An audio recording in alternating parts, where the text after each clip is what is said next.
नमस्कार, कहानी बैरल में आपका स्वागत है। लीजिए पेश है सूर्यकांत त्रिपाठी निराला द्वारा लिखित उपन्यास अप्सरा भाग 1। अप्सरा निराला की कथा यात्रा का प्रथम सोपान है। ईडेन गार्डन में कृत्रिम सरोवर के तट पर एक कुंज के बीच शाम 7 बजे के करीब जलते हुए एक प्रकाश स्तंभ के नीचे पड़ी हुई एक कुर्सी पर 17 साल की चंपे की कली सी एक किशोरी बैठी सरोवर की लहरों पर चमकती चांद की किरणें और जल पर खुले हुए कांपते बिजली की बत्तियों के कमल के फूल एक चित्त से देख रही थी। और दिनों से आज उसे कुछ देर हो गई थी, पर इसका उसे ख्याल न था। युवती एकाएक चौंककर कांप उठी। उसी बेंच पर एक गोरा बिल्कुल सटकर बैठ गया। युवती एक बगल हट गई, फिर कुछ सोचकर इधर उधर देख घबराई हुई उठकर खड़ी हो गई। गोरे ने हाथ पकड़कर जबरन बेंच पर बैठा लिया। युवती चीख उठी। बाग में उस समय इक्के दुक्के आदमी रह गए थे। युवती ने इधर उधर देखा, पर कोई नजर न आया। भय से उसका कंठ भी रुक गया। अपने आदमियों को पुकारना चाहा, पर आवाज न निकली। गोरे ने उसे कसकर पकड़ लिया। गोरा कुछ निश्चल प्रेम की बात कह रहा था कि पीछे से किसी ने उसके कॉलर में उंगलियां घुसेड़ दी और गर्दन के पास कोट के साथ पकड़कर साहब को एक बित्ता बेंच से ऊपर उठा लिया, जैसे चूहे को बिल्ली। साहब के कब्जे से युवती छूट गई। साहब ने सिर घुमाया। आगंतुक ने दूसरे हाथ से युवती की तरफ सिर फेर दिया। अब कैसी लगती है? साहब झपटकर खड़ा हो गया। युवक ने कॉलर छोड़ते हुए जोर से सामने रेल दिया। एक पेड़ के सहारे साहब संभल गया। फिरकर उसने देखा, एक युवक अकेला खड़ा है। साहब को अपनी वीरता का ख्याल आया। तुम पीछे से हमको पकड़ा, कहते कहते वह युवक की ओर लपका। तो अभी दिल की मुराद पूरी नहीं हुई। युवक तैयार हो गया। साहब को बॉक्सिंग कूंसेबाजी का अभिमान था, युवक को कुश्ती का। साहब के वार करते ही युवक ने कलाई पकड़ ली और वहीं से बांधकर बहल्ले दे मारा और छाती पर बैठ कई रद्दे कस दिए। साहब बेहोश हो गया। युवती खरी सविनय ताकती रही। युवक ने रुमाल भिगोकर साहब का मुंह पोंछ दिया, फिर उसी को सिर पर रख दिया। जेब से कागज निकाल बेंच के सहारे एक चिट्ठी लिखी और साहब की जेब में रख दी। फिर युवती से पूछा, आपको कहाँ जाना है? मेरी मोटर सड़क पर खड़ी है, उस पर मेरा ड्राइवर और बूढ़ा अर्दली बैठा होगा। मैं हवाखोरी के लिए आई थी। आपने मेरी रक्षा की, मैं सदैव सदैव आपकी कृतज्ञ रहूंगी। युवक ने सिर झुका लिया। आपका शुभ नाम? युवती ने पूछा। नाम बतलाना अनावश्यक समझता हूँ, आप जल्द यहाँ से चली जाएं। युवक को कृतज्ञता की सजल दृष्टि से देखती हुई युवती चल दी। रुककर कुछ कहना चाहा, पर कह न सकी। युवती फील्ड के फाटक की ओर चली, युवक हाईकोर्ट की तरफ। कुछ दूर जाने के बाद युवती फिर लौटी। युवक नजर से बाहर हो गया था। वह गई और साहब की जेब से चिट्ठी निकालकर चुपचाप चली आई। कनक धीरे धीरे 18वें वर्ष के पहले चरण में आ पड़ी। अपार अलौकिक सौंदर्य एकांत में कभी कभी अपनी मनोहर रागिनी सुना जाता। वह कान लगा उसके अमृत स्वर को सुनती पान किया करती। अज्ञात एक अपूर्व आनंद का प्रवाह अंगों को आपादमस्तक नहला जाता। स्नेह की विद्युलता कांप उठती। उस अपरिचित कारण की तलाश में विस्मय से आकाश की ओर ताक कर रह जाती। कभी कभी खिले हुए अंगों के स्नेह भार में एक स्पर्श मिलता, जैसे अशरीर कोई उसकी आत्मा में प्रवेश कर रहा हो। उस गुदगुदी में उसके तमाम अंग कौपकर खिल उठते। अपनी देह के वृंत अपलक खिली हुई ज्योत्सना के चंद्रपुष्ट की तरह, सौंदर्योज्वल पारिजात की तरह एक अज्ञात प्रणय की वायु डोल उठती। आंखों में प्रश्न फूट पड़ता। संसार के रहस्यों के प्रति विस्मय। कनक गंधर्व कुमारिका थी। उसकी माता सर्वेश्वरी बनारस की रहने वाली थी। नृत्य संगीत में वह भारत प्रसिद्ध हो चुकी थी। बड़े बड़े राजे महाराजे जलसे में उसे बुलाते, उसकी बड़ी आवभगत करते। इस तरह सर्वेश्वरी ने अपार संपत्ति एकत्र कर ली थी। उसने कलकत्ता बहु बाजार में आलीशान अपना एक खास मकान बनवा लिया था और व्यवसाय की वृद्धि के लिए उपार्जन की सुविधा के विचार से प्रायः वहीं रहती भी थी। सिर्फ बुढ़वा मंगल के दिनों तवाइफों तथा रईसों पर अपने नाम की मुहर मार्जित कर लेने के विचार से काशी आवास करती थी। वहां भी उसकी एक कोठी थी।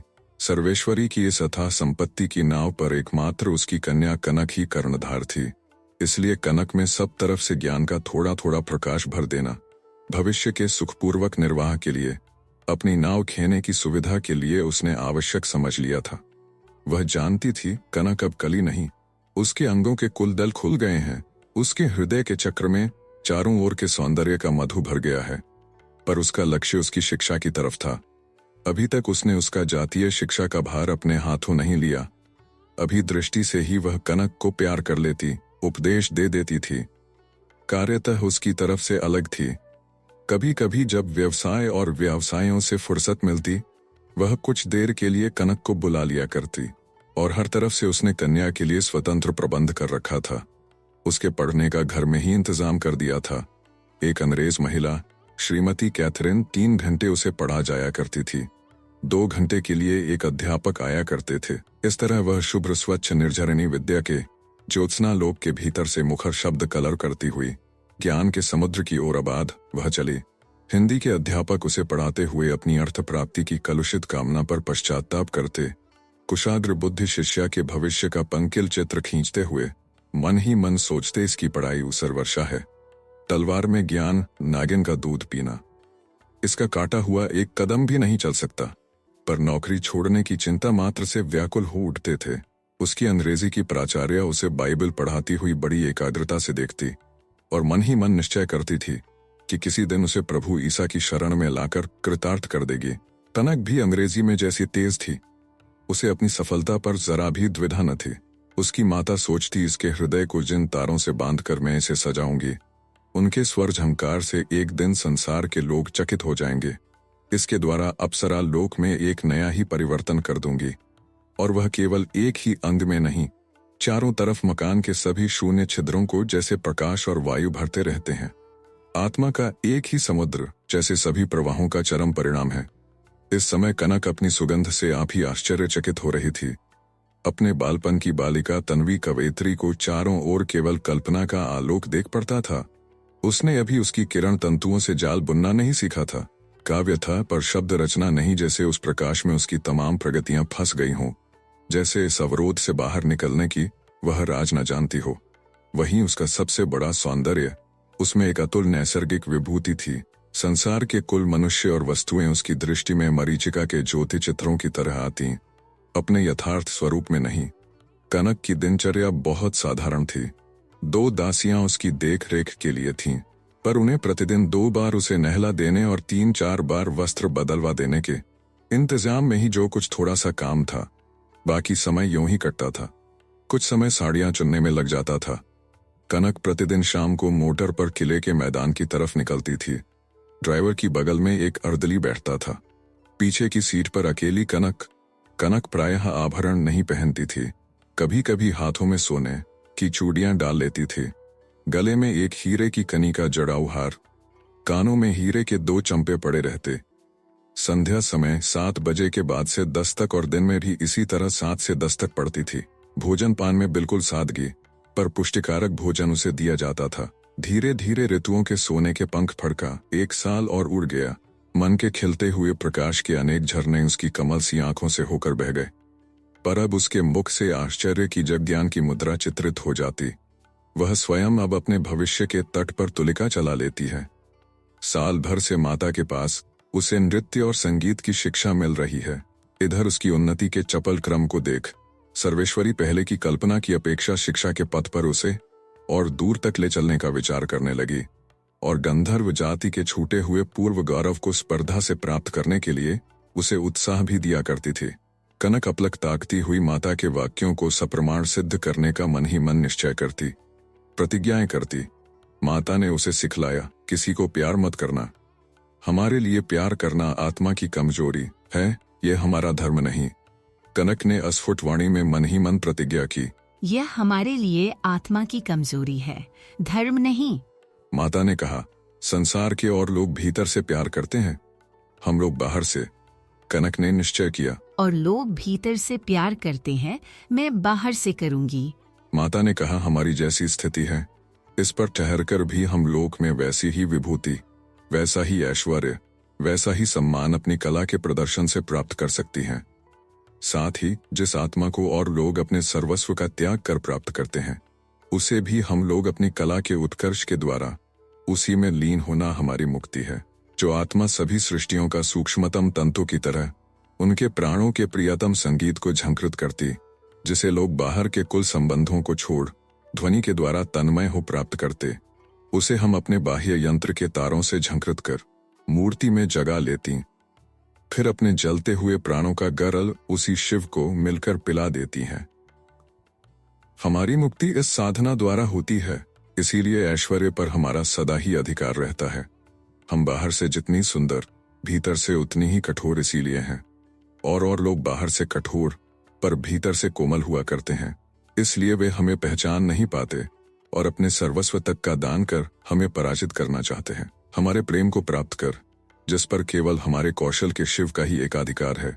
जब हम लोग अपने इस धर्म के गर्त से मौखरिये की रागिनी सुन मुग्ध हुई नागिन की तरह निकल पड़ती हैं, तब हमारे महत्व के प्रति भी हमें कलंकित अहल्या की तरह शाप से बांध पतित कर चले जाते हैं। हम अपनी स्वतंत्रता के सुखमय बिहार को छोड़ मौखरिये की संकीर्ण टोकरी में बंद हो जाती हैं। फिर वही हमें इच्छानुसार नचाता, अपनी स्वतंत्र इच्छा के वश में हमें गुलाम बना लेता है। अपनी बुनियाद पर इमारत की तरह तुम्हें अटल रहना होगा, नहीं तो फिर अपनी स्थिति से बह जाओगी। तनक के मन में होंठ कांप कर रह गए। अपनी बुनियाद में इमारत की तरह अटल रहूंगी। अखबारों में बड़े बड़े अक्षरों में सूचना निकली, कोहनूर थिएटर में शकुंतला शकुंतला शकुंतला, मिस कनक दुष्यंत, राजकुमार वर्मा, ए प्रशंसा में और भी बड़े बड़े आकर्षक शब्द लिखे हुए थे। थिएटर शौकीनों को हाथ बढ़ाकर स्वर्ग मिला। वे लोग थिएटरों का तमाम इतिहास कंठाग्र रखते थे। जितने भी एक्टर, अभिनेता और बड़ी छोटी जितनी भी मशहूर एक्ट्रेस अभिनेत्रियां थीं, उन्हें सबके नाम मालूम थे, सबकी सूरतें पहचानते थे। पर यह मिस कनक अपरिचित थी। विज्ञापन के नीचे कनक की तारीफ भी खूब की गई थी। लोग टिकट खरीदने के लिए उतावले हो गए। टिकट घर के सामने अपार भीड़ लग गई, जैसे आदमियों का सागर तरंगित हो रहा हो। एक एक झोंके से बाढ़ के पानी की तरह वह जन समुद्र इधर से उधर डोल उठता था। बॉक्स ऑर्केस्ट्रा फर्स्ट क्लास में भी और दिनों से ज्यादा भीड़ थी। विजयपुर के कुंवर साहब भी उन दिनों कलकत्ते की सैर कर रहे थे। इन्हें स्टेट से 6,000 मासिक जेब खर्च के लिए मिलता था। वह सब नई रोशनी, नए फैशन में फूंकर ताप लेते थे। आपने भी एक बॉक्स किराए पर लिया? थिएटर की मिसों की प्रायः आपकी कोठी में दावत होती थी और तरह तरह के तोहफे आप उनके मकान पहुंचा दिया करते थे। संगीत का आपको अजहद शौक था, खुद भी गाते थे, पर आवाज जैसे ब्रह्मभोज के पश्चात कराह रगड़ने की। लोग इस पर भी कहते थे, क्या मंजी हुई आवाज है। आपको भी मिस कनक का पता मालूम न था। इससे और उतावले हो रहे थे, जैसे ससुराल जा रहे हों और स्टेशन के पास गाड़ी पहुंच गई हो। देखते देखते संध्या के 6 का समय हुआ। थिएटर गेट के सामने पान खाते, सिगरेट पीते, हंसी मजाक करते हुए बड़ी बड़ी तोंद वाले सेठ छड़ियां चमकाते, सुनहली डंडी का चश्म लगाए हुए कॉलेज के छोकरे, अंग्रेजी अखबारों की एक एक प्रति लिए हुए हिंदी के संपादक सहकारियों पर अपने अपार ज्ञान का बुखार उतारते हुए पहले ही से कला की कसौटी पर अभिनय की परीक्षा करने की प्रतिज्ञा करते हुए टहल रहे थे। इन सब बाहरी दिखलावों के अंदर सबके मन की आंखें मिसों के आगमन की प्रतीक्षा कर रही थीं। उनके चकित दर्शन चंचल चलन को देखकर चरितार्थ होना चाहती थीं। जहां बड़े बड़े आदमियों का यह हाल था, वहां 3rd क्लास तिमंजिले पर फटी हालत, नंगे बदन, रूखी सूरत, बैठे हुए बीड़ी सिगरेट के धुएं से छत भर देने वाले, मौके बेमौके तालियां पीटते हुए इनकोर के अप्रतिहत शब्द से कानों के पर्दे पार कर देने वाले अशिष्ट, मुंहफट, कुली क्लास के लोगों का बयान ही क्या। वहीं इन धन कुबेरों और संवाद पत्रों के सर्वज्ञों, वकीलों, डॉक्टरों, प्रोफेसरों और विद्यार्थियों के साथ ये लोग भी कला के प्रेम में साम्यवाद के अधिकारी हो रहे थे। देखते देखते एक लारी आई। लोगों की निगाह तमाम बाधाओं को चीरती हुई हवा की गोली की तरह निशाने पर जा बैठी। पर उस समय गाड़ी से उतरने पर वे जितनी मिस्टली, मिस कुंदन, मिस हीरा, पन्ना, पुखराज, रमा, क्षमा, शांति, शोभा, किस्मत और अंगूर बालाएं थीं, जिनमें किसी ने हिरन की चाल दिखाई, किसी ने मोर की, किसी ने नागिन जैसी, सब की सब जैसे डामर से पुती अफ्रीका से हाल ही आई प्रोफेसर डीवर या मिस्टर चटर्जी की सिद्ध की हुई हिंदुस्तान की आदिम जाति की ही कन्याएं और बहनें थीं। और ये सब इतने बड़े बड़े लोग इन्हें ही कला की दृष्टि से देख रहे थे। कोई 6 फीट ऊंची, तिस पर नाक नदारद, कोई 1.5 ही हाथ की, छटंकी पर होंठ आंखों की उपमा लिए हुए आकर्ण विस्तृत, किसी की 3.5 हाथ की लंबाई चौड़ाई में बदली हुई, एक एक कदम पर पृथ्वी कांप उठती, किसी की आंखें मक्खियों सी छोटी और गालों में तबले मढ़े हुए, किसी की उम्र का पता नहीं, शायद सन 57 के गदर में मिस्टर हर्सन को गोद खिलाया हो। इस पर ऐसी दुल की चाल सबने दिखाई जैसे भुलभुल में पैर पड़ रहे हों। गेट के भीतर चले जाने के कुछ सेकंड तक जनता तृष्णा की विस्तृत अपार आंखों से कला के उस अप्राप्य अमृत का पान करती रही। कुछ देर बाद एक प्राइवेट मोटर आई। बिना किसी इंगित के ही जनता की क्षुब्ध तरंग शांत हो गई। सब लोगों के अंग रूप की तरित से प्रहत निश्चेष्ट रह गए। सर्वेश्वरी का हाथ पकड़े हुए कनक मोटर से उतर रही थी। सबकी आंखों के संध्याकाश में जैसे सुंदर इंद्रधनुष अंकित हो गया हो। सबने देखा मूर्तिमती के प्रभात की किरण है। उस दिन घर से अपने मन के अनुसार सर्वेश्वरी उसे सजा लाई थी। धानी रंग की रेशमी साड़ी पहने हुए, हाथों में सोने की रोशनी से चमकती हुई चूड़ियां, गले में हीरे का हार, कानों में चंपा, रेशमी फीते से बंधे तरंगित खुले लंबे बाल, स्वस्थ सुंदर देह, कान तक खिंची किसी की खोज सी करती हुई बड़ी बड़ी आंखें, काले रंग से कुछ स्याह कर तिरछाई हुई भौहें। लोग स्टेज की अभिनेत्री शकुंतला को मिस कनक के रूप में अपलक नेत्रों से देख रहे थे। लोगों के मनोभावों को समझकर सर्वेश्वरी देर कर रही थी। मोटर से सामान उतरवाने, ड्राइवर को मोटर लाने का वक्त बतलाने, नौकर को कुछ भुला हुआ सामान मकान से ले आने की आज्ञा देने में लगी रही। फिर धीरे धीरे कनक का हाथ पकड़े हुए अपने अर्दली के साथ ग्रीन रूम की तरफ चली गई। लोग जैसे स्वप्न देखकर जागे। फिर चहल पहल मच गई। लोग मुक्त कंठ से प्रशंसा करने लगे। धन कुबेर सेठ दूसरे परिचितों से आंखों से इशारे करने लगे। इन्हीं लोगों में विजयपुर के कुंबर साहब भी थे और न जाने कौन कौन से राजे महाराजे सौंदर्य के समुद्र से अतंद्र अम्लान निकली हुई इस अप्सरा की कृपा दृष्टि के भिक्षुक हो रहे थे। जिस समय कनक खड़ी थी, कुंवर साहब अपनी आंखों से नहीं, खुर्दबीन की आंखों से उसके बृहत रूप के अंश में अपने को सबसे बड़ा हकदार साबित कर रहे थे और इस कार्य में उन्हें जरा भी संकोच नहीं हो रहा था। कनक उस समय मुस्कुरा रही थी। भीड़ तितर बितर होने लगी। खेल आरंभ होने में पौन घंटा और रह गया। लोग पानी, पान, सोडा, लेमनेड आदि खाने पीने में लग गए। कुछ लोग बीड़ियां फूंकते हुए खुली असभ्य भाषा में कनक की आलोचना कर रहे थे। ग्रीन रूम में अभिनेत्रियां सज रही थीं। कनक नौकर नहीं थी। उसकी माँ भी नौकर नहीं थी। उसकी माँ उसे स्टेज पर पूर्णिमा के चांद की तरह एक ही रात में लोगों की दृष्टि में खोलकर प्रसिद्ध कर देना चाहती थी। थिएटर के मालिक पर उसका काफी प्रभाव था। साल में कई बार उसी स्टेज पर टिकट ज्यादा बिकने के लोभ से थिएटर के मालिक उसे गाने तथा अभिनय करने के लिए बुलाते थे। वह जिस रोज स्टेज पर उतरती, रंगशाला दर्शक मंडली से भर जाती। कनक रिहर्सल में कभी नहीं गई। ये भार उसकी माता ने ले लिया था। कनक को शकुंतला का वेश पहनाया जाने लगा। उसके कपड़े उतार दिए गए। एक साधारण सा वस्त्र वलकल की जगह पहना दिया गया। गले में फूलों का हार, बाल अच्छी तरह खोल दिए गए। उसकी सखियां अनुसूया और प्रियमवदा भी सज गईं। उधर राजकुमार को दुष्यंत का वेश पहनाया जाने लगा और पात्र भी सजाकर तैयार कर दिए गए। राजकुमार भी कंपनी में नौकर नहीं था। वह शौकिया बड़ी बड़ी कंपनियों में उतार कर प्रधान पाठ किया करता था। इसका कारण खुद मित्रों से बयान किया करता। कहा करता था, हिंदी के स्टेज पर लोग ठीक ठीक हिंदी उच्चारण नहीं करते, उर्दू के उच्चारण की नकल करते हैं। इससे हिंदी का उच्चारण बिगड़ जाता है। हिंदी के उच्चारण में जीभ की स्वतंत्र गति होती है। यह हिंदी ही की शिक्षा के द्वारा दुरुस्त होगी। कभी कभी हिंदी में वह स्वयं भी नाटक लिखा करता। यह शकुंतला नाटक उसी का लिखा हुआ था। हिंदी की शुभ कामना से प्रेरित हो उसने विवाह भी नहीं किया। इससे घर वाले कुपित भी हुए थे, पर उसने परवाह नहीं की। कलकत्ता सिटी कॉलेज में वह हिंदी का प्रोफेसर है। शरीर जैसा हृष्ट पुष्ट वैसा ही सुंदर और बलिष्ठ भी है। कलकत्ता की साहित्य समितियां उसे अच्छी तरह पहचानती हैं। तीसरी घंटी बजी। लोगों की उत्सुक आंखें स्टेज की ओर लगीं। पहले बालिकाओं ने स्वागत गीत गाया। पश्चात नाटक शुरू हुआ। पहले ही पहल कण्व के तपोवन में शकुंतला के दर्शन कर दर्शकों की आंखें तृप्ति से खुल गई। आश्रम के उपवन की वह खिली हुई कली अपने अंगों की सुरभि से कंपित दर्शकों के हृदय को संगीत की मधुर मीट की तरह कांपकर उठती देह की दिव्य द्युति से प्रसन्न पुलकित कर रही थी। जिधर जिधर चपल तरंग की तरह वह डोलती फिरती। लोगों की अचंचल अपलक दृष्टि उधर ही उधर उस छवि स्वर्ण किरण से लगी रहती। एक ही प्रत्यंग संचालन से उसने लोगों पर जादू डाल दिया। सभी उसकी भूरी भूरी प्रशंसा करने लगे। उसे गौरवपूर्ण आश्चर्य से देखने लगे। महाराज दुष्यंत का प्रवेश हुआ। देखते ही कनक चौंक उठी। दुष्यंत भी अपनी तमाम एकाग्रता से उसे सविस्मय देखते रहे। यह मौन अभिनय लोगों के मन में दुष्यंत और शकुंतला की झलक भर गया। कनक मुस्कुराई। दोनों ने दोनों को पहचान लिया था। उनके अभ्यंतर भावों की प्रसन्नता की छाया दर्शकों पर भी पड़ी।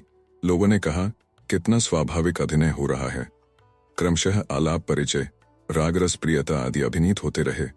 रंगशाला में सन्नाटा छाया था, मानो सब लोग निर्वाक कोई मनोहर स्वप्न देख रहे हों। गांधर्व रीति से विवाह होने लगा। लोग तालियां पीटते सीटियां बजाते रहे। शकुंतला ने अपनी माला दुष्यंत को पहना दी। दुष्यंत ने अपनी शकुंतला को स्टेज खेल गया।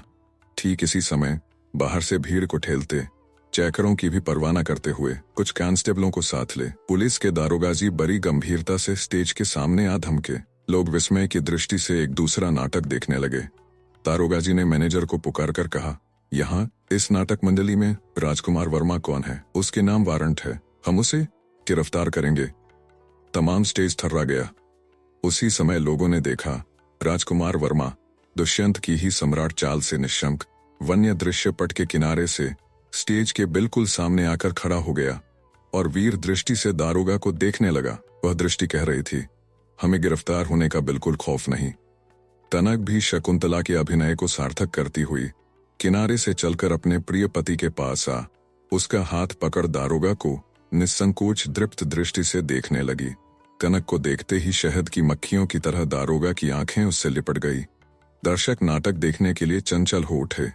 हमने रुपए खर्च किए हैं, हमारे मनोरंजन का टैक्स लेकर फिर उसमें बाधा डालने का सरकार को कोई अधिकार नहीं। ये दारोगा की मूर्खता है जो अभियुक्त को यहाँ कैद करने आया। निकाल दो उसे। कॉलेज के एक विद्यार्थी ने जोर से पुकार कर कहा, निकालो निकालो, निकाल बाहर करो। हजारों कंठ एक साथ कह उठे। ड्रॉप गिरा दिया गया। निकल जाओ निकल जाओ। कटापट तालियों के वाद्य से स्टेज गूंज उठा। सीटियां बजने लगीं। आहा हा, कुर्बान जाऊं साफा, कुर्बान जाऊं डंडा। छछूंदर जैसी मूछें, यह कद्दू जैसा मुंह। दारोगाजी का सिर लटक पड़ा। भागो भागो भागो के बीच उन्हें भागना ही पड़ा। मैनेजर ने कहा, नाटक हो जाने के बाद आप उन्हें गिरफ्तार कर लीजिएगा। मैं उनके पास गया था, उन्होंने आपके लिए यह संवाद भेजा है। दारोगा को मैनेजर गेट पर ले जाने लगे। उन्होंने स्टेज के भीतर रहकर नाटक देखने की इच्छा प्रकट की। मैनेजर ने टिकट खरीदने के लिए कहा। दारोगा जी एक बार घूर कर रह गए, फिर अपने लिए एक ऑर्केस्ट्रा का टिकट खरीद लिया। कांस्टेबलों को मैनेजर ने 3rd क्लास में ले आकर भर दिया। वहां के लोगों को मनोरंजन की दूसरी सामग्री मिल गई। थिएटर होता रहा। मिस कनक द्वारा किया गया शकुंतला का पार्ट लोगों को बहुत पसंद आया। एक ही रात में वह शहर भर में प्रसिद्ध हो गई। नाटक समाप्त हुआ। राजकुमार को ग्रीन रूम से निकलते ही गिरफ्तार कर लिया गया। एक बड़ी सी अनेक प्रकार के देश देश की अप्सराओं, बादशाहजादियों, नर्तकियों के सत्य तथा काल्पनिक चित्रों तथा बेलबूटों से सजी हुई दालान, 4 फानूस टंगे हुए, फर्श पर कीमती गलीचा कारपेट बिछा हुआ, मखमल की गद्दीदार कुर्सियां, कोच और सोफे तरह तरह की मेजों के चारों ओर कायदे से रखे हुए, बीच बीच में बड़े बड़े आदमी के आकार में ड्यूरे शीशे, एक तरफ टेबल हारमोनियम और एक तरफ पियानो रखा हुआ, और यंत्र भी सितार, सुरबहार, इसराज, वीणा, सरोद, बैंजो, बेला, क्लारियोनेट, कार्नेट, मंजीरे, तबले, पखावज, सारंगी आदि यथास्थान सुरक्षित रखे हुए। छोटी छोटी मेजों पर चीनी मिट्टी के कीमती शोपीस रखे हुए, किसी में फूलों के तोड़े, रंगीन शीशे जड़े तथा झंझोंदार डबल दरवाजे लगे हुए। दोनों किनारों पर मखमल की सुनहरी जालीदार झूल चौथ के चांद के आकार से पड़ी हुई, बीच में 6 हाथ की चौकोर करीब 1.5 हाथ की ऊंची गद्दी, तकिए लगे हुए, उस पर अकेली बैठी हुई। रात 8 बजे के लगभग कनक सुरबहार बजा रही है। मुख पर चिंता की एक रेखा स्पष्ट खिंची हुई उसके बाहरी सामान से चित्त बहलाने का हाल बयान कर रही है। नीचे लोगों की भीड़ जमा है, सुरबहार सुन रहे हैं। एक दूसरे कमरे से एक नौकर ने आकर कहा, मौजी कहती हैं कुछ गाने के लिए कहो। कनक ने सुना। नौकर चलने लगा। कनक ने उससे हारमोनियम दे जाने के लिए कहा। हारमोनियम आने पर उसने सुरबहार चढ़ा दिया। नौकर उस पर गिलाफ चढ़ाने लगा। कनक दूसरे सप्तक के सा स्वर पर उंगली रखकर बेली करने लगी।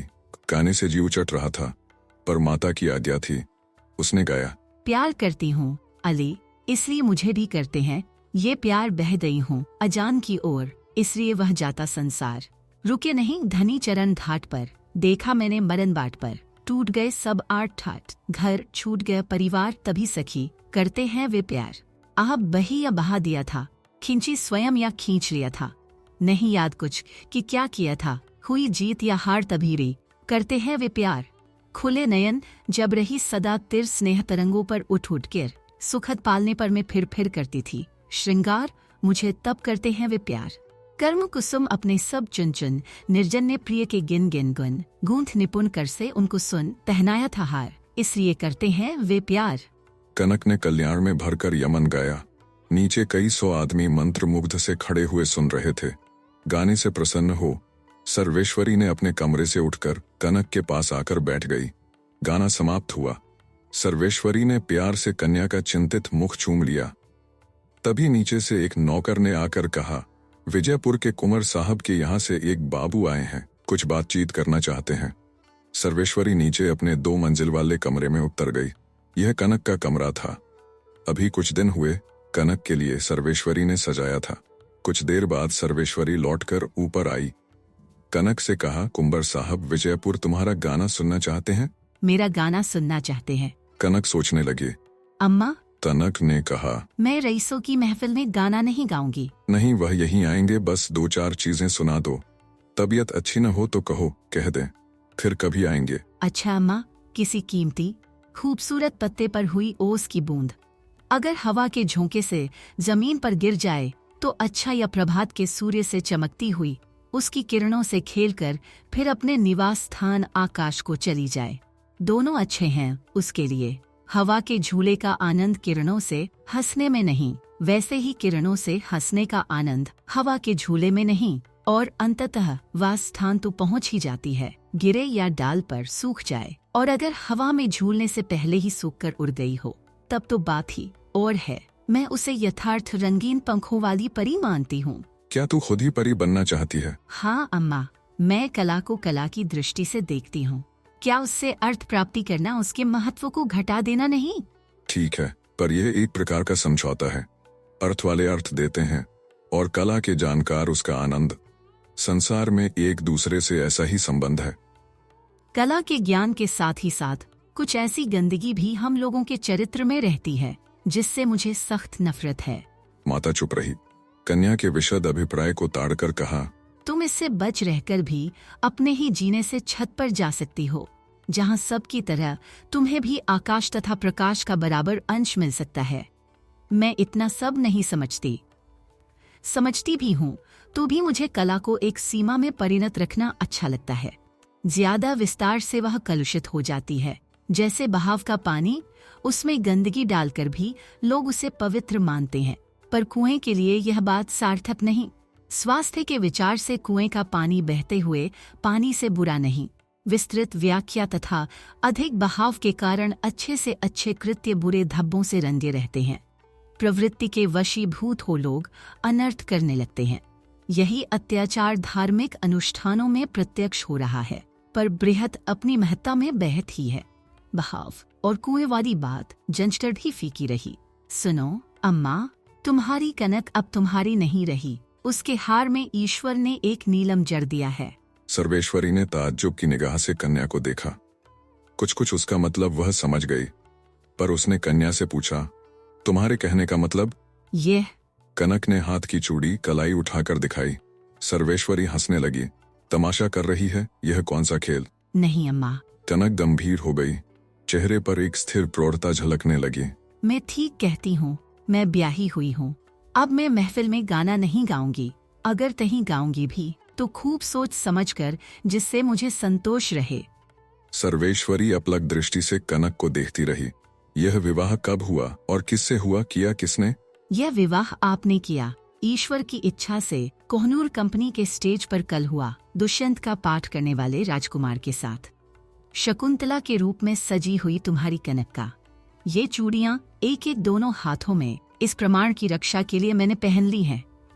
और देखो, कनक ने जरा सी सिंदूर की बिंदी सिर पर लगा ली थी। अम्मा, यह एक रहस्य हो गया। राजकुमार को। माता ने बीच में ही हंसकर कहा, सुहागिनें अपने पति का नाम नहीं लिया करती। पर मैं लिया करूंगी। मैं कोई घूंघट काढ़ने वाली सुहागिन तो हूँ नहीं। कुछ पैदाइशी स्वतंत्र हक अपने साथ रखूंगी, नहीं तो कुछ दिक्कत पड़ सकती है। गाने बजाने पर भी मेरा ऐसा ही विचार रहेगा। हाँ, राजकुमार को तुम नहीं जानती, उन्होंने ही मुझे ईडन गार्डन में बचाया था। कन्या की भावना पर ईश्वर की विचित्र घटनाओं के भीतर से इस प्रकार मिलाने पर कुछ देर तक सर्वेश्वरी सोचती रही।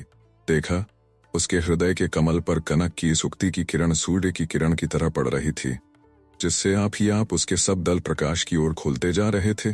तरंगों से उसका स्नेह समुद्र कनक की रेखा तक को छूने लगा। एकाएक स्वाभाविक परिवर्तन को प्रत्यक्ष लक्ष्य कर सर्वेश्वरी ने अप्रिय विरोधी प्रसंग छोड़ दिया। हवा का रुख जिस तरफ हो उसी तरफ नाव को वहां ले जाना उचित है, जबकि लक्ष्य केवल सैर है, कोई गम्य स्थान नहीं। हंसकर सर्वेश्वरी ने पूछा, तुम्हारा इस प्रकार स्वयंवरा होना उन्हें भी मंजूर है ना, या अंत तक शकुंतला की ही दशा भोगनी होगी? और वह तो कैद भी हो गए हैं। कनक संकुचित लज्जा से द्विगुणित हो गई। कहा, मैंने उनसे तो इसकी चर्चा नहीं की, करना भी व्यर्थ है। इसे मैं अपनी हद तक रखूंगी। किसके कैसे ख्यालात हैं मुझे क्या मालूम। अगर वह मुझे मेरे कुल का विचार कर ग्रहण न करें तो इस तरह का अपमान बर्दाश्त कर जाना मेरी शक्ति से बाहर है। वह कैद शायद उसी मामले में हुए हैं। उनके बारे में और भी कुछ तुम्हारा समझा हुआ है? मैं और कुछ नहीं जानती अम्मा, पर कल तक सोचती हूँ थानेदार को बुलाकर कुछ पूछें और पता लगाकर भी देखूं कि क्या कर सकती हूँ। सर्वेश्वरी ने कुंवर साहब के आदमियों के पास कहला भेजा कि कनक की तबीयत अच्छी नहीं, इसलिए किसी दूसरे दिन गाना सुनने की कृपा करें। कनक का जमादार एक पत्र लेकर बड़ा बाजार थाने में दारोगा जी के पास गया। दारोगा जी बैठे हुए एक मारवाड़ी को किसी काम में शहादत के लिए समझा रहे थे कि उनके लिए और खास तौर से सरकार के लिए इतना सा काम कर देने पर वह मारवाड़ी महाशय को कहां तक पुरस्कृत कर सकते हैं, सरकार की दृष्टि में उनकी कितनी इज्जत होगी और आर्थिक उन्हें कितने बड़े लाभ की संभावना है। मारवाड़ी महाशय बड़े नम्र शब्दों में डरे हुए पहले तो इनकार करते रहे, पर दारोगा जी की वक्तृता के प्रभाव से अपने भविष्य के चमकते हुए भाग्य का काल्पनिक चित्र देख देख पीछे से हाना के बीच खड़े हुए मन ही मन हिल रहे थे, कभी इधर कभी उधर। उसी समय कनक के जमादार ने खत लिए हुए उन्हें घुटनों तक झुककर सलाम किया। दारोगा साहब ने आज तख्त बैठो दिल्लीपति नर की नजर से क्षुद्र जमादार को देखा। बढ़कर उसने चिट्ठी दे दी। दारोगा जी तुरंत चिट्ठी खोलकर पढ़ने लगे, पढ़ते जाते और मुस्कुराते जाते थे। पढ़कर जेब में हाथ डाला, एक नोट था 5 रुपए का, जमादार को दे दिया। कहा, तुम चलो, कह देना हम अभी आए। अंग्रेजी में पत्र यूं था, 3 बहु बाजार स्ट्रीट, कलकत्ता 3418। प्रिय दारोगा साहब। प्रिय दारोगा साहब, आपसे मिलना चाहती हूँ। जब से स्टेज पर से आपको देखा, आहा कैसी गजब की हैं आपकी आंखें। दोबारा जब तक नहीं देखती मुझे चैन नहीं। क्या आप कल नहीं मिलेंगे? आप ही की कनक। थानेदार साहब खूबसूरत न थे, पर उन्हें उस समय अपने सामने शहजादे सलीम का रंग फीका और किसी परिजात की आंख भी छोटी जान पड़ी। तुरंत उन्होंने मारवाड़ी महाशय को विदा कर दिया। तहकीकात करने के लिए मछुआ बाजार जाना था। यह काम छोटे थानेदार के सिपुर्द कर दिया, यद्यपि वहां बहुत से रुपए गुंडों से मिलने वाले थे। उठकर कपड़े बदले और सादी सफेद पोशाक में वह बाजार की सैर करने चल पड़े। पत्र जेब में रखने लगे तो फिर उन्हें अपनी आंखों की बात याद आई। तुरंत शीशे के सामने जाकर खड़े हो गए और तरह तरह से मुंह बना बनाकर आंखें फाड़ फाड़ कर देखने लगे। उनके मन को उस सूरत से, उन आंखों से तृप्ति न थी, पर जबरन मन को समझा रहे थे। 10 मिनट तक इसी तरह अपनी सूरत देखते रहे। शीशे के सामने बैसलीन ज्यादा सी पोतली, मुंह धोया, पाउडर लगाया, सेंट छिड़का, फिर आईने के सामने खड़े हो गए। मन को फिर भी न अच्छा लगा, पर जोर दे देकर अपने को अच्छा साबित करते रहे। कनक के मंत्र ने स्टेज पर ही इन्हें वशीभूत कर लिया था। अब पत्र भी आया और वह भी प्रणय पत्र के साथ साथ प्रशंसा पत्र। उनकी विजय का इससे बड़ा और कौन सा प्रमाण होता। कहाँ उन्हें ही उसके पास प्रणय भिक्षा के लिए जाना था, कहाँ वही उनके प्रेम के लिए, उनकी जादू भरी निगाह के लिए पागल है। इस पर भी उनका मन उन्हें सुंदर नहीं मानता। यह उनके लिए सहन कर जाने वाली बात थी। एक कांस्टेबल को टैक्सी ले आने के लिए भेज दिया था। बड़ी देर से खड़ी हुई टैक्सी हॉर्न दे रही थी, पर वह अपने बिगड़े हुए मन से लड़ रहे थे। कांस्टेबल ने आकर कहा, दारोगा जी बड़ी देर से टैक्सी खड़ी है।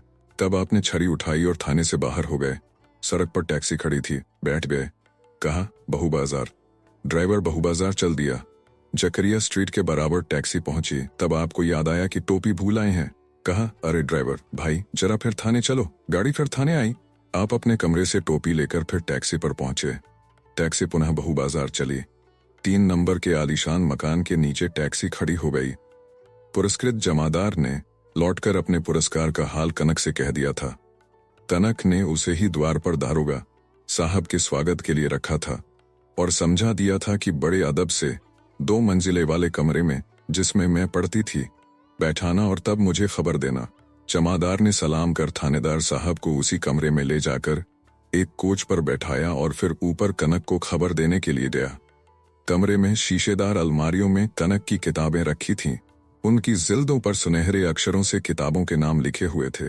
दारोगाजी विद्या की तौल में कनक को अपने से छोटा एवं अमान्य समझ रहे थे, परंतु उन किताबों की तरफ देखकर उसके प्रति उनके दिल में कुछ इज्जत पैदा हो गई। उसकी विद्या की मन ही मन बैठे तरफ वह थाह ले रहे थे। कनक ऊपर से उतरी। साधारणतया जैसी उसकी सज्जा मकान में रहती थी, वैसी ही सभ्य तरीके से एक जरी की किनारीदार देसी साड़ी, मोजे और ऊंची एड़ी के जूते पहने हुए कनक को आते देख थानेदार साहब खड़े हुए। कनक ने हंसकर कहा, गुड मॉर्निंग। थानेदार को झेंप गए।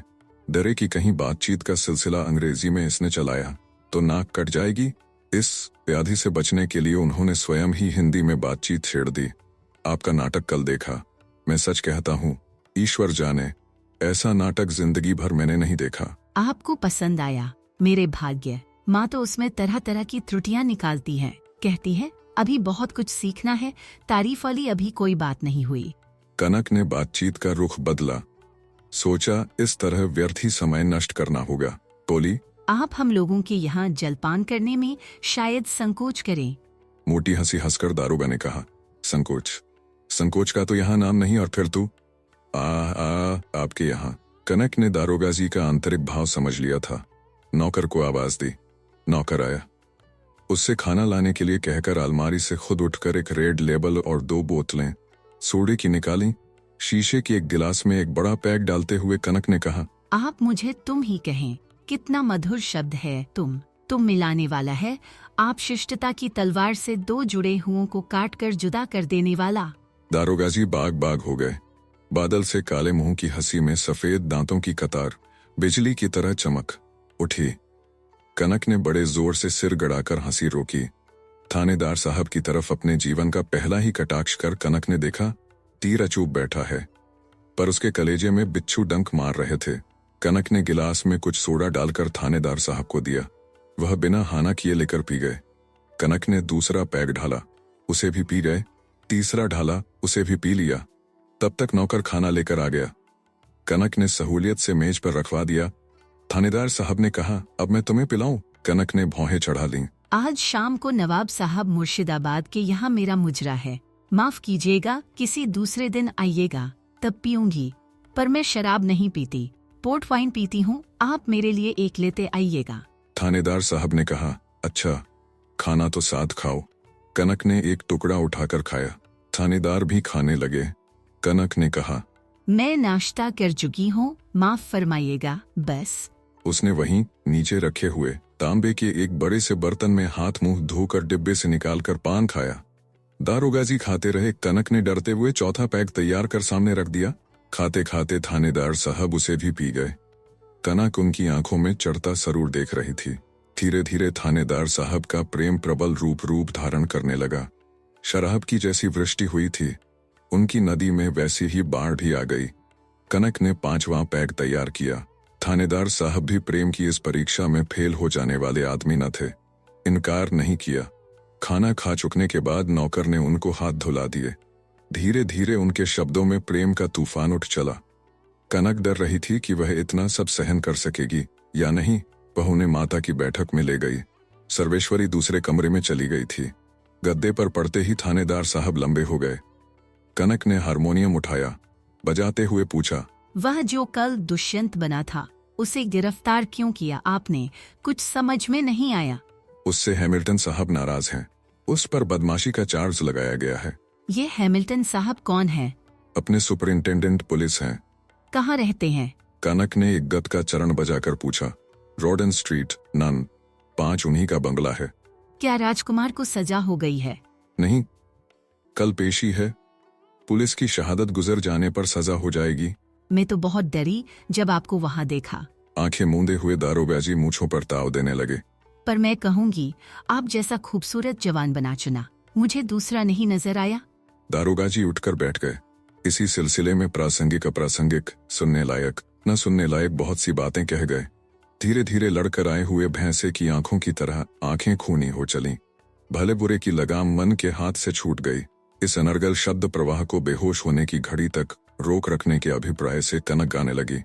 गाना सुनते ही सुनते मन विस्मृति के मार्ग से अंधकार में बेहोश हो गया। कनक ने गाना बंद कर दिया।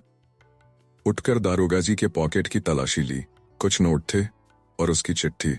नोटों को उसने रहने दिया, चिट्ठी निकाल ली। कमरे में तमाम दरवाजे बंद कर ताली लगा दी।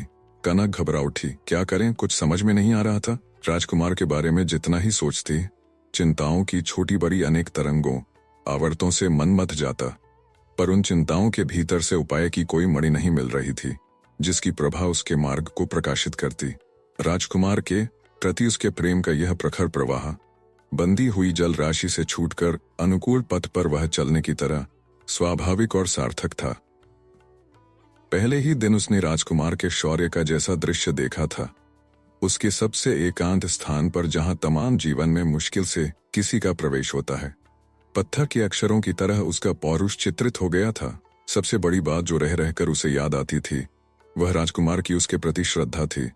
कनक ने ऐसा चित्र अब तक नहीं देखा था, इसलिए उस पर राजकुमार का स्थायी प्रभाव पड़ गया।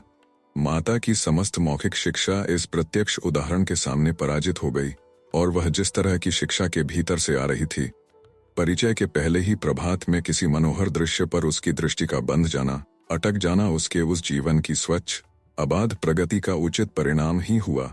उसकी माता शिक्षित तथा समझदार थी, इसलिए उसने कन्या के सबसे प्रिय जीवन उन्मेष को बाहरी आवरण द्वारा ढक देना, उसकी बाढ़ के साथ ही जीवन की प्रगति को भी रोक देना समझा था।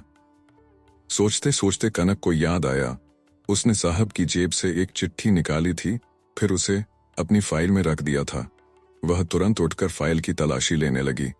चिट्ठी मिल गई। साहब की जेब से वह राजकुमार की चिट्ठी निकाल लेना चाहती थी, पर हाथ एक दूसरी चिट्ठी लगी।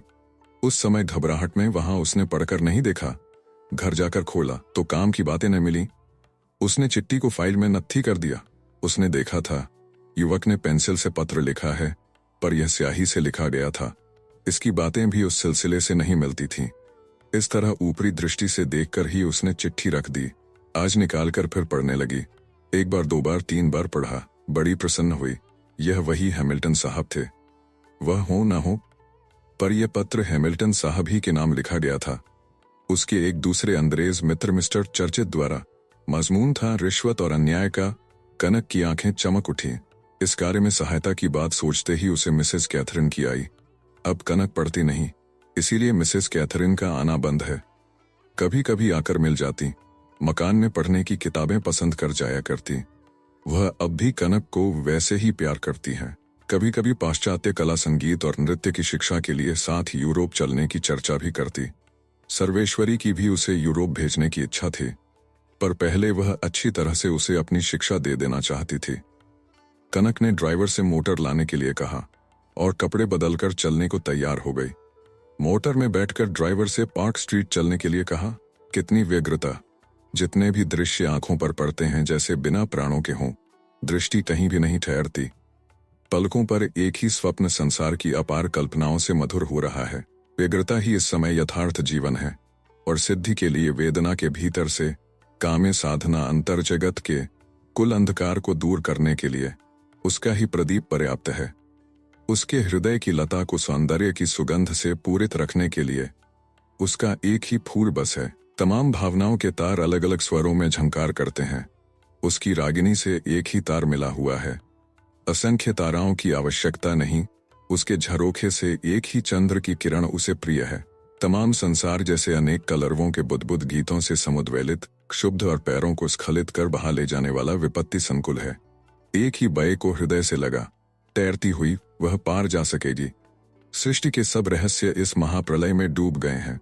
उसका एक ही रहस्य तपस्या से प्राप्त अमर वर की तरह उसके साथ संबद्ध है। शक्ति दृष्टि से वह इस प्रलय को देख रही है। पार्क स्ट्रीट आ गया। कैथरीन के मकान के सामने गाड़ी खड़ी करवा कनक उतर पड़ी। नौकर से खबर भिजवाई। कैथरीन बंगले से बाहर निकली और बड़े स्नेह से कनक को भीतर ले गई। कैथरीन से कनक की बातचीत अंग्रेजी में ही होती थी। आने का कारण पूछने पर कनक ने साधारण कुल किस्सा बयान कर दिया। कैथरीन सुनकर पहले तो कुछ चिंतित सी हुई, फिर कुछ सोचकर मुस्कुराई। कनक की सरल बातों से उसे बड़ा आनंद हुआ। तुम्हारा विवाह चर्च में नहीं, थिएटर में हुआ। तुमने एक नया काम किया। उसने कनक को इसके लिए बधाई दी। कल पेशी है। कनक उत्तर प्राप्ति की दृष्टि से देख रही थी। मेरे विचार से मिस्टर हैमिल्टन के पास इस समय जाना ठीक नहीं। वह ऐसी हालत में अधिक जोर दबाव नहीं डाल सकते और इस पत्र में उन पर एक दूसरा मुकदमा चल सकता है। पर यह सब मुफ्त ही दिक्कत बढ़ाना है। अगर आसानी से अदालत का काम हो जाए तो इतनी परेशानी से क्या फायदा। आसानी से अदालत का काम कैसे हो? तुम घर जाओ, मैं हैमिल्टन को लेकर आती हूँ। मेरी उनकी अच्छी जान पहचान है। खूब सज धज कर रहना और अंग्रेजी तरीके से नहीं, हिंदुस्तानी तरीके से, कहकर कैथरीन हंसने लगी। आचार्य से मुक्ति का अमोघ मंत्र मिलते ही कनक ने भी परी की तरह अपने सुख की काल्पनिक पंख फैला दिए। कैथरीन गैरेज में अपनी गाड़ी लेने चली गई। कनक रास्ते पर टहलती रही। कैथरीन हंसती हुई जल्दी जाओ कहकर रोडन स्ट्रीट की तरफ चली और कनक बहू बाजार की तरफ। घर आकर कनक मां से मिली। सर्वेश्वरी दारोगा की गिरफ्तारी से कुछ व्याकुल थी। कनक की बातों से उसकी शंका दूर हो गई। कनक ने माता को अच्छी तरह थोड़े शब्दों में समझा दिया। माता से उसने कुल जेवर पहना देने के लिए कहा। सर्वेश्वरी हंसने लगी। नौकर को बुलाया। जेवर का बॉक्स उठवा तिमंजिले पर कनक के कमरे की ओर चली। सभी रंगों की रेशमी साड़ियां थीं। कनक के स्वर्ण रंग को दोपहर की आभा में कौन सा रंग ज्यादा खिला सकता है। सर्वेश्वरी इसकी जांच कर रही थी। उसकी देह में सटा सटा कर उसकी और साड़ियों की चमक देखती रही। उसे हरे रंग की साड़ी पसंद आई। पूछा, बता सकती हो उस समय यह रंग क्यों अच्छा होगा? कनक प्रश्न और कौतुक की दृष्टि से देखने लगी। तेज धूप में हरे रंग पर नजर ज्यादा बैठती है, उससे आराम मिलता है। उस बेशकीमती कामदार साड़ी को रखकर कनक नहाने चली गई। माता एक एक कर समस्त बहुमूल्य हीरे, पन्ने, पुखराज के जड़ाऊ जेवर निकाल रही थी। कनक नहाकर धूप में चार दीवार के सहारे पीठ के बल खरी बाल सुखा रही थी। मन राजकुमार के साथ अभिनय की सुखद कल्पना में लीन था। वह अभिनय को प्रत्यक्ष की तरह देखती रही थी। उन्होंने कहा है, सोचती, मैं तुम्हें कभी नहीं भूलूंगा। अमृत रस से सर्वांग तर हो रहा था। बाल सूख गए पर वह खरी ही रही। तभी मां ने पुकारा। ऊंची आवाज से कल्पना की तंद्रा टूट गई। वह धीरे धीरे माता के पास चली। सर्वेश्वरी कन्या को सजाने लगी। पैर, कमर, कलाई, बाजू, वक्ष, गला और मस्तक अलंकारों से चमक उठे। हरी साड़ी के ऊपर तथा भीतर से रत्नों के प्रकाश की छटा, छुरियों सी निकलती हुई किरणों के बीच उसका सुंदर सुडौल चित्र सा खिंचा हुआ मुख। एक नजर आपाद मस्तक देखकर माता ने तृप्ति की सांस ली। कनक एक बड़े से आईने के सामने जाकर खड़ी हो गई। देखा, राजकुमार की याद आई। कल्पना में दोनों की आत्माएं मिल गई। देखा, आईने में वह हंस रही थी। नीचे से आकर नौकर ने खबर दी, मेम साहब के साथ एक साहब आए हुए हैं। कनक ने उन्हें ऊपर ले आने के लिए कहा। कैथरीन ने हैमिल्टन साहब से कहा कि उन्हें ऐसी एक सुंदरी भारतीय पढ़ी लिखी युवती दिखाएंगी जैसी उन्होंने शायद ही कहीं देखी हो। वह गाती भी लाजवाब है और अंग्रेजों की तरह उसी लहजे में अंग्रेजी भी बोलती है। हैमिल्टन साहब कुछ दिल से और कुछ पुलिस में रहने के कारण सौंदर्य उपासक बन गए थे। इतनी खूबसूरत पढ़ी लिखी भारतीय युवती से बिना परिश्रम के ही कैथरीन उन्हें मिला सकती है। ऐसा शुभ अवसर छोड़ देना उन्होंने किसी सुंदरी के स्वयंवर में बुलाए जाने पर भी लौट आना समझा। कैथरीन ने यह भी कहा था कि आज अवकाश है, दूसरे दिन इतनी सुगमता से भेंट नहीं हो सकती। साहब तत्काल कैथरीन के साथ चल दिए थे। रास्ते में कैथरीन ने समझा दिया था कि किसी अशिष्ट व्यवहार से वह अंग्रेज जाति को कलंकित नहीं करेंगे और यदि उसे अपने प्रेम जाल में फंसा सके तो यह जाति के लिए गौरव की बात होगी। साहब दिल ही दिल प्रेम परीक्षा में कैसे उत्तीर्ण होंगे, इसका प्रश्न पत्र हल कर रहे थे। तब तक ऊपर से कनक ने बुला भेजा। कैथरीन आगे आगे, साहब पीछे पीछे चले। साहब ने चलते समय चमड़े के कलाईबंद में बंधी हुई घड़ी देखी। 12 बज रहे थे। नौकर दोनों को तिमंजिले पर ले गया। मकान देखकर साहब के दिल में अधिक सुंदरी के प्रति इज्जत पैदा हुई थी। कमरे की सजावट देखकर साहब आश्चर्य में पड़ गए। सुंदरी को देखकर तो साहब के होश ही उड़ गए। दिल में कुछ घबराहट हुई, पर कैथरीन कनक से बातचीत करने लगी तो कुछ संभल गए। सामने 2 कुर्सियां पड़ी थीं। कैथरीन और साहब बैठ गए। यूं अन्य दिन उठकर कनक कैथरीन से मिलती, पर आज वह बैठी ही रही। कैथरीन इसका कारण समझ गई। साहब ने इसे हिंदुस्तानी कुमारियों का ढंग समझा। कनक ने सूरत देखते ही साहब को पहचान लिया, पर साहब उसे नहीं पहचान सके। तब से सूरत में साज के कारण बड़ा फर्क था। साहब अनिमेष आंखों से उस रूप की सुधा को पीते रहे। मन ही मन उन्होंने उसकी बड़ी प्रशंसा की। उसके लिए यदि वह कहे तो साहब सर्वस्व देने को तैयार थे। कैथरीन ने साहब को समझा दिया था कि उसके कई अंग्रेज प्रेमी हैं, पर अभी उसका किसी से प्यार नहीं हुआ। यदि वह उसे प्राप्त कर सकें तो राजकन्या के साथ ही राज्य भी उन्हें मिल जाएगा, कारण उसकी मां की जायदाद पर उसी का अधिकार है। कैथरीन ने साहब का परिचय देते हुए कहा, मिस कनक, इनसे मिलो। यह हैं mister Hamilton, police superintendent 24 Pargana, तुमसे मिलने के लिए आए हैं। इन्हें अपना गाना सुनाओ। कनक ने उठकर हाथ मिलाया। साहब उसकी सभ्यता से बहुत प्रसन्न हुए। कनक ने कहा, हम लोग पृथक पृथक आसन से वार्तालाप करेंगे, इससे आलाप का सुख नहीं मिल सकता। साहब अगर पतलून उतार डालें, मैं इन्हें धोती दे सकती हूँ तो संसुख की प्राप्ति पूरी मात्रा में हो। कुर्सी पर बैठकर पियानो, टेबल हारमोनियम बजाए जा सकते हैं, पर आप लोग तो यहाँ हिंदुस्तानी गीत ही सुनने के लिए आए हैं, जो सितार और सुरबहार से अच्छी तरह अदा होंगे, और उनका बजाना बराबर जमीन पर बैठकर ही हो सकता है। कनक ने अंग्रेजी में कहा। कैथरीन ने साहब की तरफ देखा। नायिका के प्रस्ताव के अनुसार ही उसे खुश करना चाहिए। साहब ने अपने साहबी ढर्रे से समझा और उन्हें वहां दूसरे प्रेमियों से बढ़कर अपने प्रेम की परीक्षा भी देनी थी। उधर कैथरीन की मौन चितवन का मतलब भी उन्होंने यही समझा। साहब तैयार हो गए। कनक ने एक धुली 48 इंच की बढ़िया धोती मंगा दी। कैथरीन ने साहब को धोती पहनना बतला दिया। दूसरे कमरे से साहब धोती पहन आए और कनक के बराबर गद्दी पर बैठ गए। एक तकिए कर सहारा कर लिया। कनक ने सुरबहार मंगवाया। तार स्वर से मिलाकर पहले एक गत बजाई। स्वर की मधुरता के साथ साथ साहब के मन में उस परी को प्राप्त करने की प्रतिज्ञा भी दृढ़ होती गई। कैथरीन ने बड़े स्नेह से पूछा, यह किससे सीखा? अपनी माँ से। जी हाँ। कनक ने सिर झुका लिया। अब एक गाना सुनाओ, हिंदुस्तानी गाना, फिर हम चलेंगे, हमें देर हो रही है। कनक ने एक बार स्वरों पर हाथ फेरा और फिर गाने लगी। गाना, सारंग याद रखना, इतनी बात नहीं चाहते, मत चाहो तुम मेरे अर्घ्य सुमन दलनाथ। मेरे वन में भ्रमण करोगे जब तुम, अपना पथ श्रम आप हरोगे जब तुम, ढक लूंगी मैं अपने दृग्मुख, छिपा रहूंगी गात। याद रखना इतनी ही बात। सरिता के उस नीरव निर्जन तट पर आओगे जब मंद चरण तुम चलकर, मेरे शून्य घाट के प्रति करुणा कर हेरोगे नित प्रात। याद रखना इतनी ही बात। मेरे पथ की हरित लताएं तृणदल मेरे श्रम सिंचित, देखोगे अचपल पलकहीन नयनों से तुमको प्रतिपल हरेंगे अज्ञात। याद रखना इतनी ही बात। मैं नहीं रहूंगी जब सुना होगा जग, समझोगे तब यह मंगल कलरव सब था मेरे ही स्वर से सुंदर जगमग, चला गया सब साथ। याद रखना इतनी ही बात। साहब एकटक मन की आंखों से देखते और हृदय के कानों से सुनते रहे। उस स्वर की सरिता अनेक तरंग भंगों से बहती हुई जिस समुद्र से मिली थी, वहां तक सभी यात्राएं पर्यवसित हो जाती थीं। कैथरीन ने पूछा, कुछ आपकी समझ में आया? साहब ने अनजान की तरह सिर हिलाया। कहा, इनका स्वरों से खेलना मुझे बहुत पसंद आया, पर गीत का अर्थ मैं नहीं समझ सका। कैथरीन ने थोड़े शब्दों में अर्थ समझा दिया। हिंदुस्तानी भाषा में ऐसे भी गीत हैं। साहब ताज्जुब करने लगे। कनक को साहब देख रहा था। उसकी मुद्राएं, भंगिमाएं गाते समय इस तरह अपने मनोभावों को व्यंजित कर रही थीं, जैसे वह स्वर के स्रोत में बहती हुई प्रकाश के द्वार पर गई हो और अपने प्रियतम से कुछ कह रही हो, जैसे अपने प्रियतम को अपना सर्वस्व पुरस्कार दे रही हो।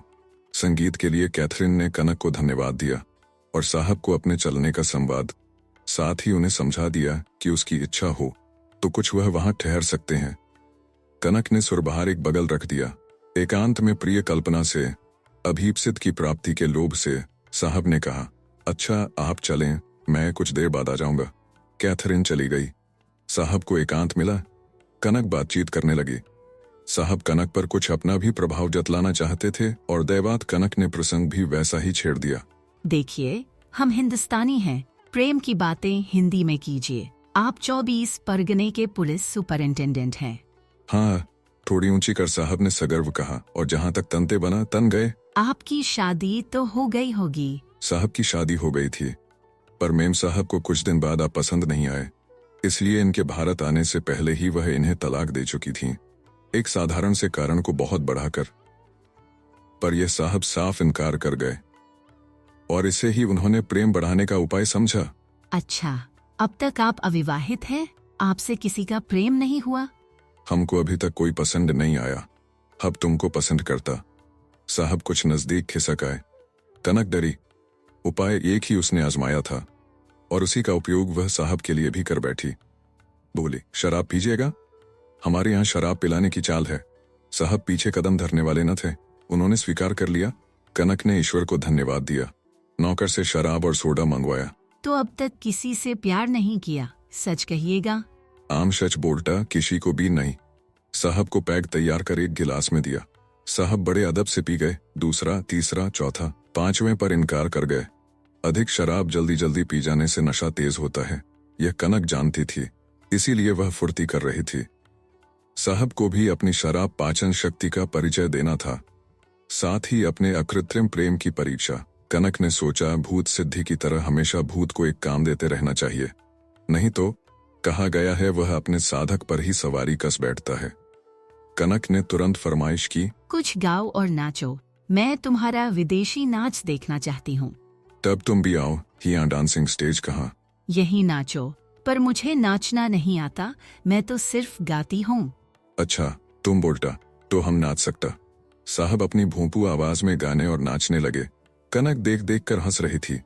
कभी कभी साहब का उत्साह बढ़ाती, बहुत अच्छा, बहुत सुंदर। साहब की नजर पियानो पर पड़ी, कहा, देखो अभी हम पियानो बजाता, फिर तुम कहेगा तो हम नाचेगा। अच्छा, बजाओ। साहब पियानो बजाने लगे। कनक ने तब तक अंग्रेजी गीतों का अभ्यास नहीं किया था, पर कविता के यतिभंग की तरह सब स्वरों का सम्मिलित विद्रोह उसे असह्य हो गया। उसने कहा, साहब हमें तुम्हारा नाचना गाने से ज्यादा पसंद है। साहब अब तक औचित्य की रेखा पार कर चुके थे, आंखें लाल हो रही थीं। प्रेमिका को नाच पसंद है सुनकर बहुत ही खुश हुए और शीघ्र ही उसे प्रसन्न कर वर प्राप्त कर लेने की लालसा से नाचने लगे। नौकर ने बाहर से संकेत किया, कनक उठ गई। नौकर को इशारे से आदेश दे लौट आई। धड़ धड़ धड़ कई आदमी जीने पर चढ़ रहे थे। आगंतुक बिल्कुल कमरे के सामने आ गए। हैमिल्टन को नाचते हुए देखा।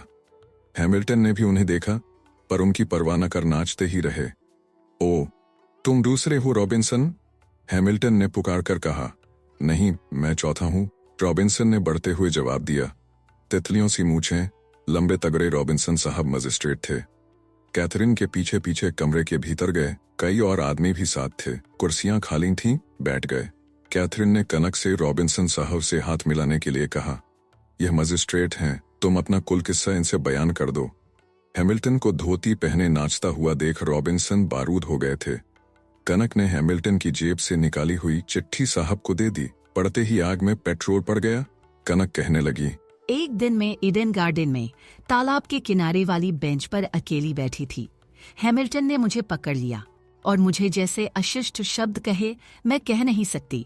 उसी समय एक युवक वहां पहुंच गया, उसने मुझे बचाया। हैमिल्टन उससे बिगड़ गया और उसे मारने के लिए तैयार हो गया। दोनों में कुछ देर हाथापाई होती रही। उस युवक ने हैमिल्टन को गिरा दिया और कुछ रद्दे जमाए, जिससे हैमिल्टन बेहोश हो गया। तब उस युवक ने अपने रूमाल से हैमिल्टन का मुंह धो दिया और सिर पर उसी की पट्टी लपेट दी। फिर उसने एक चिट्ठी लिखी और उसकी जेब में डाल दी। मुझसे जाने के लिए कहा। मैंने उससे पता पूछा, पर उसने नहीं बताया। ये हाईकोर्ट की राह चला गया। अपने बचाने वाले का पता मालूम कर लेना मैंने अपना फर्ज समझा, इसलिए वहीं फिर लौट गई। चिट्ठी निकालने के लिए जेब में हाथ डाला, पर भ्रम से युवक की चिट्ठी की जगह यह चिट्ठी मिली। एकाएक कोहनूर स्टेज पर मैं शकुंतला का अभिनय करने गई। देखा, वही युवक दुष्यंत बना था। थोड़ी ही देर में दारोगा सुंदर सिंह उसे गिरफ्तार करने गया, पर दर्शक बिगड़ गए थे, इसलिए अभिनय समाप्त हो जाने पर गिरफ्तार किया। राजकुमार का कसूर कुछ भी नहीं, अगर है तो सिर्फ यही कि उसने मुझे बचाया था। अक्षर अक्षर साहब पर चोट कर रहे थे। कनक ने कहा, और देखिए, यह हैमिल्टन के चरित्र का दूसरा पत्र। कनक ने दारोगा की जेब से निकाला हुआ पत्र भी साहब को दिखाया। इसमें हैमिल्टन के मित्र सुपरिटेंडेंट मिस्टर मूर ने दारोगा को बिला वजह राजकुमार को गिरफ्तार कर बदमाशी के सबूत दिलाकर सजा करा देने के लिए लिखा था। उसमें यह भी लिखा था कि इस काम से तुम्हारे ऊपर हम और हैमिल्टन साहब बहुत खुश होंगे। मजिस्ट्रेट रॉबिन्सन ने उस पत्र को भी ले लिया, पढ़कर दोनों की तिथियां मिलाईं। सोचा, कनक की बातें बिल्कुल सच जान पड़ी। रॉबिन्सन कनक से बहुत खुश हुए। कनक ने भड़क कर कहा, यह दारोगा साहब भी तो यहीं तशरीफ रखते हैं, आपको तकलीफ होगी, चलकर उनके भी उत्तम चरित्र का प्रमाण ले सकते हैं। रॉबिन्सन तैयार हो गए। हैमिल्टन को साथ चलने के लिए कहा। कनक आगे आगे नीचे उतरने लगी। सुंदर सिंह के कमरे की ताली नौकर को दे दी और कुछ दरवाजे खोल देने के लिए कहा। सब दरवाजे खोल दिए गए। भीतर सब लोग एक साथ घुस गए। दारोगा साहब करवट बदल रहे थे। रॉबिन्सन ने एक छड़ी लेकर खोद दिया। तब तक नशे में कुछ उतार आ गया था, पर फिर भी वह संभलने लायक न थे। रॉबिन्सन ने डांट कर पुकारा। साहबी आवाज से यह घबरा कर उठ बैठे। कई आदमियों और अंग्रेजों को सामने खड़ा देख चौंक कर खड़े हो गए, पर संभलने की ताब न थी। कटे हुए पेड़ की तरह वहीं ढेर हो गए। होश दुरुस्त थे, पर शक्ति न थी। दारोगा साहब फूट फूट कर रोने लगे। साहब खड़े हैं और आप लेटे रहिएगा। कनक के नौकर खोद खोद कर दारोगा साहब को उठाने लगे। एक ने बांह पकड़कर उन्हें खड़ा कर दिया। उन्हें विवश देख रॉबिन्सन दूसरे कमरे की तरफ चल दिए। कहा, इसे पड़ी रहने दो। हम सब समझ गया। यह कनक का अध्ययन कक्ष था। सजी हुई पुस्तकों पर नजर गई। रॉबिन्सन उन्हें खोलकर देखने के लिए उत्सुक हो उठे। नौकर ने अलमारियां खोल दी। साहब ने कई पुस्तकें निकाली। उलट पुलट कर देखते रहे। इज्जत की निगाह से कनक की ओर देखकर अंग्रेजी में कहा, अच्छा मिस कनक, तुम क्या चाहती हो? सिर्फ इंसाफ। कनक ने मंजे स्वर से कहा। साहब सोचते रहे। निगाह उठाकर पूछा, क्या तुम इन लोगों पर मुकदमा चलाना चाहती हो? नहीं। साहब कनक को देखते रहे। आंखों में ताज्जुब था और सम्मान पूछा, फिर कैसा इंसाफ? राजकुमार को बिना वजह तकलीफ दी जा रही है, वह छोड़ दिए जाएं? कनक की पलकें झुक गई। साहब कैथरीन को देख हंसने लगे। फिर हिंदी में बोले, हम कल ही छोड़ देगा। तुमसे हम बहुत खुश हुआ। कनक चुपचाप खड़ी रही। तुम्हारी पटलून क्या हुई मिस्टर हैमिल्टन? हैमिल्टन को घृणा से देखकर साहब ने पूछा। अब तक हैमिल्टन को होश ही न था कि वह धोती पहने हुए हैं। नशा इस समय भी पूरी मात्रा में था। जब एकाएक यह मुकदमा पेश हो गया, तब उनके दिल से प्रेम का मनोहर स्वप्न सूर्य के प्रकाश से कटते हुए अंधकार की तरह दूर हो गया। एकाएक चोट खाकर नशे में होते हुए भी वह होश में आ गए थे। कोई उपाय न था, इसलिए मन ही मन पश्चाताप करते हुए यंत्रवत रॉबिन्सन के पीछे पीछे चल रहे थे। मुकदमे के चक्कर में बचने के अनेक उपायों का आविष्कार करते हुए वह अपनी हालत को भूल ही गए थे। पतलून की जगह धोती, और वह भी एक दूसरे अंग्रेज के सामने। उन्हें कनक पर बड़ा क्रोध आया। मन में बहुत ही क्षुब्ध हुए। अब तक वीर की तरह सजा के लिए तैयार थे, पर अब लज्जा से आंखें झुक गईं। एक नौकर ने पतलून लाकर दिया। बगल के एक दूसरे कमरे में साहब ने उसे पहन लिया। कनक को धैर्य देकर रॉबिन्सन चलने लगे। चलते समय हैमिल्टन और दारोगा को शीघ्र निकाल देने के लिए एक नौकर से कहा। कनक ने कहा, ये लोग शायद अकेले घर न जा सकेंगे। आप कहें तो मैं ड्राइवर से कह दूं इन्हें छोड़ आवे। आप सुन रहे थे कहानी बैरल से सूर्यकांत त्रिपाठी निराला द्वारा लिखित उपन्यास अप्सरा भाग 1। वीडियो पसंद आया तो इसे लाइक करिए और चैनल को भी सब्सक्राइब कीजिए। धन्यवाद।